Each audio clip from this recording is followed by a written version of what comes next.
Hello दोस्तों, आज हम हिस्ट्री के 50 क्वेश्चन को लेकर आए हैं। प्राचीन भारत। पहला क्वेश्चन है, निम्नलिखित में से कनिष्क के समकालीन कौन थे? निम्नलिखित में से कनिष्क के समकालीन कौन थे? आंसर हो जाएगा नागार्जुन, अश्वघोष, वसुमित्र। ये सभी विद्वान थे, ये सब कनिष्क के समकालीन थे। नेक्स्ट क्वेश्चन, कौन से शासकों ने एलोरा के मंदिरों का निर्माण करवाया था? पूछ रहा है कि निम्न में से कौन शासक है जिसने एलोरा के मंदिरों का निर्माण करवाया था? राष्ट्रकूट राजाओं ने क्या किया था? एलोरा के पत्थरों को काटकर एलोरा के मंदिर का निर्माण करवाया था, जिसमें राजा अगर आपसे पूछा जाए तो राजा हो जाएगा कृष्ण प्रथम। कृष्ण प्रथम ने एलोरा के मंदिर का निर्माण करवाया था, लेकिन यहाँ राजा नहीं पूछ रहा है, यहाँ शासक पूछ रहा है, वंश पूछ रहा है, तो वंश हो जाएगा राष्ट्रकूट वंश। नेक्स्ट क्वेश्चन, निम्नलिखित में से वह व्यक्ति कौन है जिनका नाम देवानाम प्रियदर्शी था? इसे सब जानते हैं दोस्तों, यह है मौर्य राजा अशोक। सम्राट अशोक का नाम था देवानाम प्रियदर्शी, जो मौर्य वंश के महानतम शासक थे। इन्होंने बौद्ध धर्म का प्रचार किया था और कलिंग युद्ध के बाद इनका हृदय परिवर्तन हुआ और बौद्ध धर्म को अपना लिए थे। नेक्स्ट क्वेश्चन, अजंता की चित्रकारी में क्या निरूपित किया गया है? अजंता का जो चित्रकारी है उसमें क्या निरूपित किया गया है? तो जातक कथाएं। क्या किया गया है? जातक कथाएं निरूपित किया गया है। भारतीय नेपोलियन की उपाधि किसे दी गई है?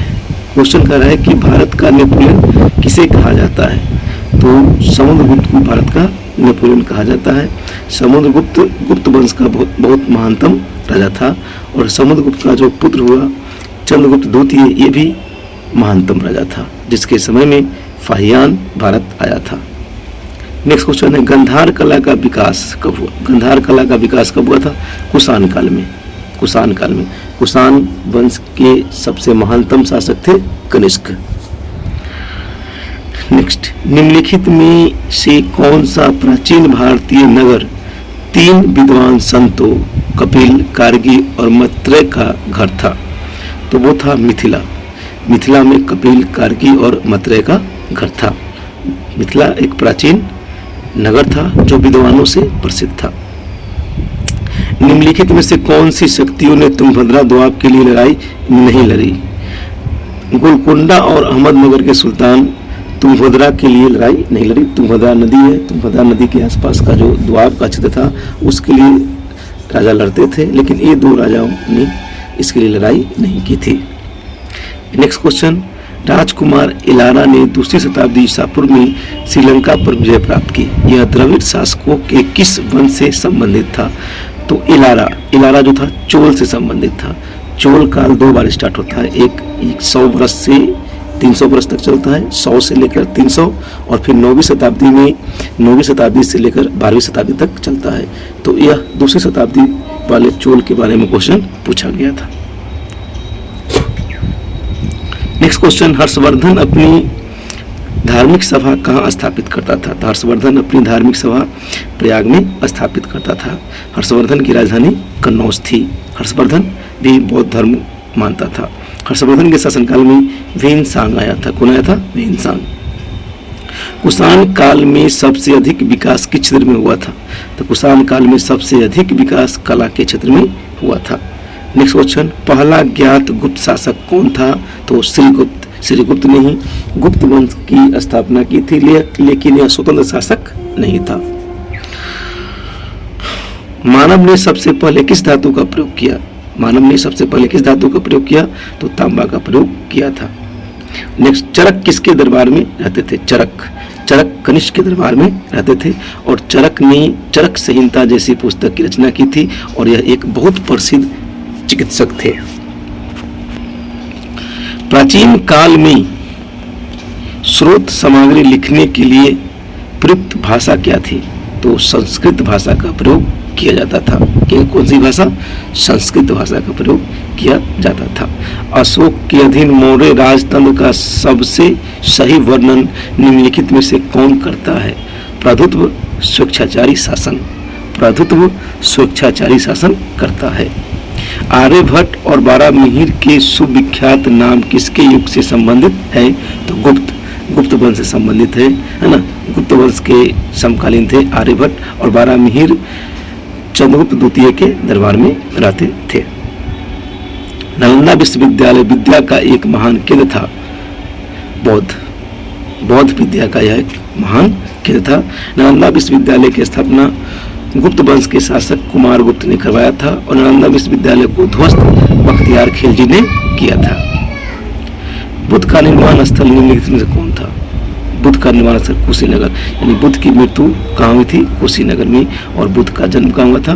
कपिलवस्तु में। बुद्ध का जन्म 563 BC में हुआ था, जबकि बुद्ध की मृत्यु 483 BC में हुई थी। अशोक ने तृतीय बौद्ध परिषद कहाँ बुलाई? पाटलिपुत्र। दोस्तों 4 बौद्ध सभाएं हुई थी, जिसमें तीसरा अशोक के शासनकाल में हुआ था, पाटलिपुत्र में हुआ था। हड़प्पा सभ्यता की खोज किस वर्ष हुई? तो हड़प्पा सभ्यता की खोज 1921 में हुआ था। यह ऑप्शन गलत दिया गया है, 1921। हड़प्पा की खोज 1921 में होगा, और मोहनजोदारो की खोज 1922 में होगा। निम्नलिखित में से वह दस्तकारी कौन सी है जो आर्यों द्वारा व्यवहार में नहीं लाई गई? आर्यों द्वारा व्यवहार में नहीं लाई गई। लुहार जो है आर्यों द्वारा व्यवहार में नहीं लाई गई। भारत के शासन के प्रतीक शब्द सत्यम में जयते किस ग्रंथ से लिया गया है? उपनिषद से लिया गया है। सत्यम में जयते जो लिया गया है वो मुंडको उपनिषद से लिया गया है। भारत में खोजा गया सबसे पुराना शहर कौन था? हड़प्पा। हड़प्पा की खोज दयाराम साहनी ने 1921 ईस्वी में किया था। सिंधु घाटी की प्राचीन संस्कृति और आज के हिंदू धर्म के बीच जैव संबंध का प्रमाण किस पूजा से मिलता है? पत्थर, पेड़ और पशु की पूजा से मिलता है। ईंटों की कृत्रिम गोदी डॉकयार्ड वाला एकमात्र सिंधु स्थल कौन था? तो वो लोथल था। लोथल सिंधु सभ्यता का बंदरगाह था। लोथल क्या था? सिंधु सभ्यता का बंदरगाह था। सिंधु सभ्यता के टेराकोटा निम्नलिखित में से कौन सा पालतू जानवर विद्वान नहीं था? बोल रहा है कि सिंधु सभ्यता का जो मोहर बनाया गया था उस मोहर में 4 जानवर का उल्लेख था, लेकिन उस 4 में से किसका उल्लेख नहीं था उसका पूछा गया है। तो भैंस, भेड़, सुअर तो था, लेकिन गाय का उल्लेख नहीं है। बिना दुर्ग के एकमात्र सिंधु नगर कौन था? तो वो था चंदहुंदरो। चंदहुंदरो में कोई दुर्ग नहीं था। बाद बाकी जितना भी सिंधु स्थल है वहाँ पे दुर्ग बनाया गया था। राज्य प्रतीक के फलक के नीचे देवनागरी लिपि में उत्कृत शब्द सत्यम में जयते मुंडको उपनिषद से लिया गया है। हड़प्पा स्थलों की खुदाई निम्नलिखित में से कहाँ नहीं मिला है? तो शिखर सहित मंदिर नहीं मिला है। हड़प्पा स्थल जो खुदाई हुआ है उसमें मंदिर का प्रमाण नहीं मिला है। निम्नलिखित में से कौन सी साहित्यिक रचना शास्त्रीय संस्कृति साहित्य से संबंधित है? तो यह मेघदूतम। और मेघदूतम के लेखक कौन है? कालिदास। कालिदास मेघदूतम के लेखक है।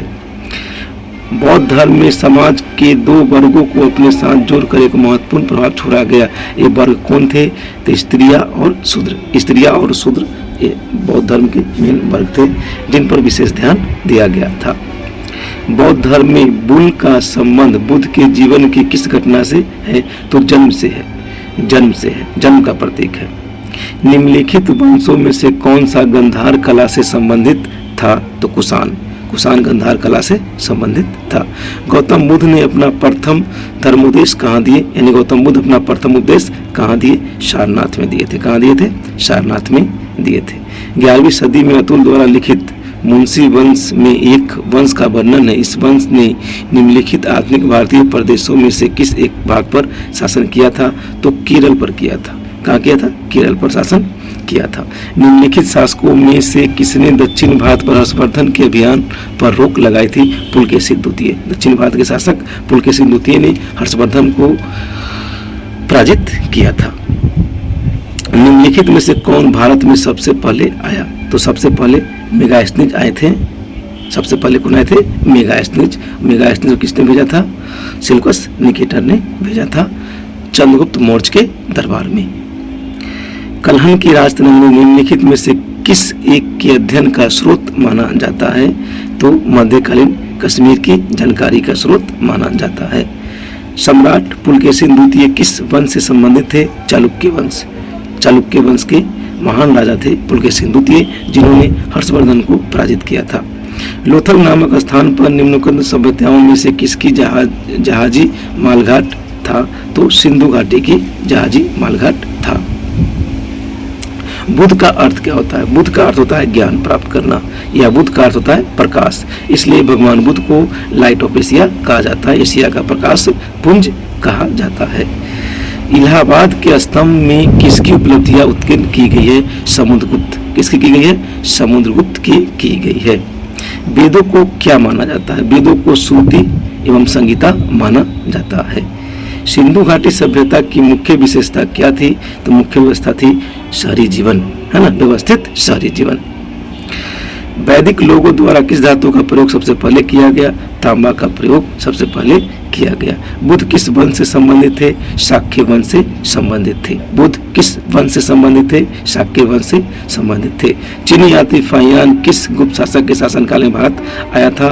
तो चंद्रगुप्त द्वितीय के शासनकाल में भारत आया था 399 ईस्वी में। सिंधु घाटी सभ्यता के लोग अपने मकान किससे बनाए थे? पक्की ईंटों से। पक्की ईंटों के मकान बने होते थे सिंधु घाटी के लोगों के। संघ संवत किसने और कब शुरू किया था? संघ संवत की बात हो रही है तो यह 78 ईस्वी में शुरू किया था। किसके द्वारा किया गया था? कनिष्क के द्वारा। कनिष्क गद्दी पर बैठने के उपलक्ष्य में यह संवत की शुरुआत की थी। थैंक यू दोस्तों।